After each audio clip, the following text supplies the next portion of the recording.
Hey, what's up guys? My name is BrainBean, and in this video we're going to take a look at the advantages of owning a mechanical keyboard over a membrane keyboard. But chances are you already knew that because you clicked on the video in the first place. So without any further ado, let's start the video. Membrane keyboards wear out much faster than mechanical keyboards. Mechanical switches are rated to last anywhere from 30 to 80 million keystrokes, with the most common example being Cherry MX, which has switches rated to last 50 million. No matter which manufacturer you go with, you can be sure that your mechanical keyboard will far outlast a membrane keyboard, which have an average lifespan of 5 million keystrokes. Sure, mechanical keyboards cost a lot more on average than membrane keyboards, but when you take into account that you won't be replacing it for a really long frickin' time, you can be sure that it's a worthy investment. Many high-end mechanical keyboards have N-key rollover, which means that each key is scanned independently by the keyboard's software, meaning that each key press is detected regardless of how many other keys are being pressed at the same time. This feature can be especially beneficial for gaming. Even the lower-end mechanical keyboards tend to offer 10-key rollover or more, which is usually more than enough.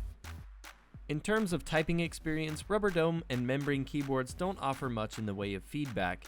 These keyboards have a squishy feel to them when you press down a key, and one of the greatest things about mechanical keyboards is the sheer amount of options when choosing the type of feedback you'll get when typing. Mechanical switches come in a large variety of feedback such as linear or tactile, and the amount of force needed to press down each key. You can also get switches that produce not only a tactile feedback but an audible one as well, such as the Razor Green or the famous Cherry MX Blue. Because of all these options at your disposal, it can seem pretty overwhelming when you're looking at purchasing your first mechanical keyboard. This is why I created a video that talks about all the most common switches you'll find on the market. I'll leave that video down below in the description. Speaking of customization, mechanical keyboards also give you the flexibility of swapping out your keycaps for another set. And there are a few reasons you would want to do this. For one, you could do this for the aesthetic value, choosing to go for keycaps that are colored or transparent to accent your keyboard's backlighting. You may also choose to get keycaps that are made out of a higher quality material such as PBT or metal. Just be sure that the keycaps you buy are compatible with the switches in your keyboard. Mechanical keyboard users also tend to suffer less fatigue when typing.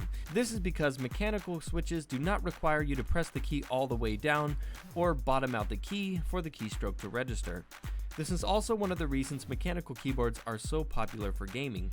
For example, when typing on tactile switches, you'll feel a slight bump at the moment of actuation. Depending on the switch, this can happen well before the key bottoms out. If you train yourself to stop the keystroke after the switch actuated and not bottom it all the way out, you can drastically reduce fatigue and even possibly gain some typing speed. Rubber dome and membrane keyboards require you to bottom out the key in order for the stroke to register. Mechanical keyboards tend to have more stability overall. Most membrane keyboards are made entirely out of plastic, while mechanical keyboards almost always have a metal backplate that the switches are mounted onto, which is then cased in either plastic and in other cases metal. Because of this, mechanical keyboards weigh more and as a result are more sturdy than their membrane counterparts. Of course, there are some disadvantages to mechanical keyboards as well. For one, mechanical keyboards are in most cases much louder than your typical membrane keyboard, which can be an issue when working in an office or around family members. To combat this problem, you can always install O-rings which help reduce the sound of the keys when you bottom them out. Also, mechanical keyboards are more expensive than membrane keyboards. Some of the high-end ones can cost you well over $200.